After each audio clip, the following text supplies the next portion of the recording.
ನಮಸ್ಕಾರ. News 18 digital ಕಂಟೆಂಟ್ಗೆ ಸ್ವಾಗತ. ನಾನು ಧನುಶ್ರೀ ಪೂಜಾರಿ. ವೀಕ್ಷಕರೇ, ಪುರುಷರಿಗೆ ಯಾಕಿಂತಹ ಅನ್ಯಾಯ ಅನ್ನುವಂತಹ ವಿಚಾರ ಕೇರಳದಲ್ಲಿ ಭಾರಿ ಚರ್ಚೆಗೆ ಗ್ರಾಸ ಆಗ್ತಿದೆ. ಹೌದು, ಯಾಕಂದ್ರೆ ಅಲ್ಲಿ ನಡೆದಿರುವಂತಹ ಆ ಒಂದು ಘಟನೆ ಏನು ಅಂತ ಹೇಳ್ತಾ ಹೋಗ್ತೀನಿ. ಆದ್ರೆ ಅದಕ್ಕೂ ಮುನ್ನ ವಿಡಿಯೋವನ್ನ ಸಂಪೂರ್ಣವಾಗಿ ನೋಡಿ. ವಿಡಿಯೋ ಇಷ್ಟದಲ್ಲಿ ಲೈಕ್ ಮಾಡಿ, ಶೇರ್ ಮಾಡಿ, ಕಮೆಂಟ್ ಮಾಡಿ ಅಂತ ಹೇಳ್ತಾ, ಹೌದು, ಕೇರಳದಲ್ಲಿ ಒಂದು ಇನ್ಸಿಡೆಂಟ್ ಆಗುತ್ತೆ. ಅದು ಹೇಳ್ತಾ ಹೋಗ್ತೀನಿ. ಆದ್ರೆ ಅದಕ್ಕೂ ಮೊದಲು ಒಂದು ಬಸ್ ಅಂತ ಆದ್ಮೇಲೆ ಆ ಬಸ್ ಅಲ್ಲಿ ರಶ್ ಇರುವಂತದ್ದು ಸರ್ವೇ ಸಾಮಾನ್ಯ.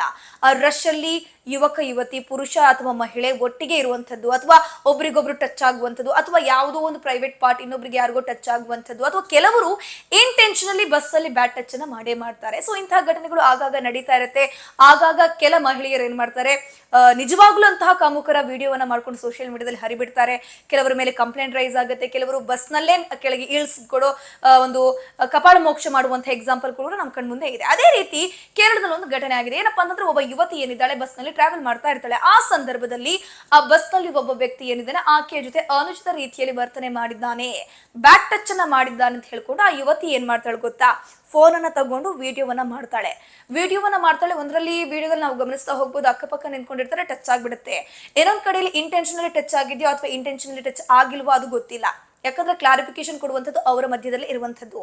ಸೊ ವಿಡಿಯೋದಲ್ಲಿ ಕೆಲವೊಂದ್ ಕಡೆ ಗುಡ್ ಟಚ್ ಕಾಣಿಸುತ್ತೆ, ಇನ್ನೊಂದ್ ಕಡೆ ಬ್ಯಾಡ್ ಟಚ್ ಕಾಣಿಸುತ್ತೆ. ಬಟ್ ಕ್ಲಾರಿಫಿಕೇಶನ್ ಅನ್ನುವಂಥದ್ದು ಕಂಪ್ಲೇಂಟ್ ಆಗಬೇಕು, ಕಂಪ್ಲೇಂಟ್ ಆದ್ಮೇಲೆ ಆತನ ತನಿಖೆ ಆಗಬೇಕು, ಹೌದಾ ಹಿಂಗಾಗಿರೋದು ಅಂತ ಕೂಡ ಒಂದಷ್ಟು ಕ್ಲಾರಿಫಿಕೇಶನ್ ತಗೊಳ್ಬೇಕು. ಬಟ್ ಇಲ್ಲೇನ್ ಮಾಡ್ತಾಳೆ ಯುವತಿ, ವಿಡಿಯೋವನ್ನ ಮಾಡಿಬಿಟ್ಟು ಹರಿಬಿಡ್ತಾಳೆ. ವಿಡಿಯೋ ವೈರಲ್ ಆಗುತ್ತೆ, ಸಿಕ್ಕಾಪಟ್ಟೆ ವೈರಲ್ ಆಗುತ್ತೆ. ಎಷ್ಟು ಮಟ್ಟಿಗೆ ಅಂತಂದ್ರೆ, ಯುವತಿಯ ಪರವಾಗೂ ಕೂಡ ಒಂದಷ್ಟು ಜನ ಧ್ವನಿ ಎತ್ತಿದ್ದಾರೆ. ಇನ್ನೊಂದು ಕೆಲವರು ಇದ್ರಲ್ಲಿ ಅಷ್ಟೊಂದು ಆತ ಅನುಚಿತ ರೀತಿಯಲ್ಲಿ ವರ್ತನೆ ಮಾಡಿರುವಂತದ್ದು ತೋರು ಬಂದಿಲ್ಲ. ಬಟ್ ಯಾಕೆ ಈ ರೀತಿ ಪೋರ್ಟ್ರೇಟ್ ಮಾಡ್ತಾ ಇದ್ದಾಳೆ ಇವಳು? ಬಸ್ ರಶ್ ಆಗಿರುತ್ತೆ, ಒಬ್ರಿಗೊಬ್ರು ಟಚ್ ಆಗುವಂಥದ್ದು ಸರ್ವೇ ಸಾಮಾನ್ಯ. ಇದನ್ನೇ ಹಿಡ್ಕೊಂಡು ಈಕೆ ವಿಡಿಯೋ ಮಾಡಿರುವಂಥದ್ದು ಕೂಡ ತಪ್ಪು ಅಂತ ಹೇಳ್ಕೊಂಡು ಕೆಲ ಪುರುಷರು, ಯುವಕರು ಈಕೆ ವಿರುದ್ಧವಾಗಿ ಮಾತಾಡಿದ್ದು ಕೂಡ ಆ ವಿಡಿಯೋದಲ್ಲಿ ಉಂಟು. ಸೊ ಇದೆಲ್ಲ ವಿಚಾರ ಆಗ್ತಿರುವಂತ ಸಂದರ್ಭದಲ್ಲಿ ಆ ವಿಡಿಯೋದಲ್ಲಿ ಇದ್ದಂತಹ ವ್ಯಕ್ತಿಯ ಹೆಸರು ದೀಪಕ್ ಅಂತ. ಆತನಿಗೂ ಕೂಡ ಸಂಸಾರ ಇರುತ್ತೆ, ಆತನಿಗೂ ಕೂಡ ಒಂದು ಒಳ್ಳೆ ಕುಟುಂಬ ಇರುತ್ತೆ.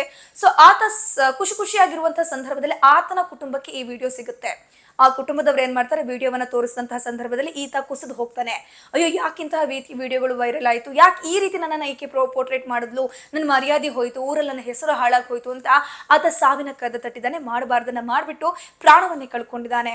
ಹೌದು, ಆತ ಆತ್ಮಹತ್ಯೆಯನ್ನ ಮಾಡ್ಕೊಂಡಿದ್ದಾನೆ. ಅದ್ರ ಜೊತೆಗೆ ನನಗೆ ಅನ್ಯಾಯ ಆಗಿದೆ ಅಂತ ಹೇಳಿದ್ದಾನೆ. ಅದ್ರ ಜೊತೆಗೆ ಮಾನ ಮರ್ಯಾದೆ ಹೋಗಿದೆ ಅಂತ ಹೇಳಿಕೆ ಕೊಡ್ತಾ ಇದ್ದಾನೆ. ಸೊ ಈ ಎಲ್ಲ ಅವಘಡಗಳು ಆದ ಮೇಲೆ ಈಗ ಒಂದಷ್ಟು ವಿಚಾರಗಳು ಕೇರಳದಲ್ಲಿ ಚರ್ಚೆಗೆ ಗ್ರಾಸ ಆಗ್ತಿದೆ. ಪುರುಷರಿಗೆ ಯಾಕಿಂತಹ ಅನ್ಯಾಯ, ಪುರುಷರಿಗೆ ಯಾಕೆ ನ್ಯಾಯ ಇಲ್ಲ? ಸೋಷಿಯಲ್ ಮೀಡಿಯಾದಲ್ಲಿ ಈ ತರ ವಿಡಿಯೋ ವೈರಲ್ ಆದ ತಕ್ಷಣ ಒಂದು ಕನ್ಕ್ಲೂಷನ್ ಬಂದ್ಬಿಡ್ತೀರಾ, ಪುರುಷರು ಕಾಮುಕರು ಅಥವಾ ಈ ವ್ಯಕ್ತಿ ಕಾಮುಕ ಅನ್ನುವಂಥ ನೀವು ಹೆಂಗ್ ಜಡ್ಜ್ ಮಾಡ್ತೀರಾ? ಒಂದು ವಿಡಿಯೋದಲ್ಲಿ ಬಸ್ ರಶ್ ಇರುತ್ತೆ, ಟಚ್ ಆಗುವಂಥದ್ದು ಸರ್ವೇ ಸಾಮಾನ್ಯ.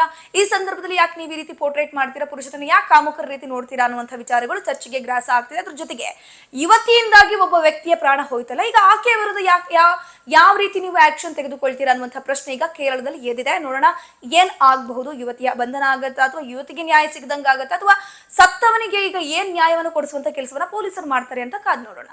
ನಿರ್ಭೀತ, ನಿಷ್ಪಕ್ಷಪಾತ, ವಿಶ್ವಾಸಾರ್ಹ ಸುದ್ದಿಗಳಿಗೆ ಹೆಸರಾಗಿರುವ ನ್ಯೂಸ್ 18 ಕನ್ನಡ ಈಗ ಆಪ್ನಲ್ಲೂ ಲಭ್ಯವಿದೆ.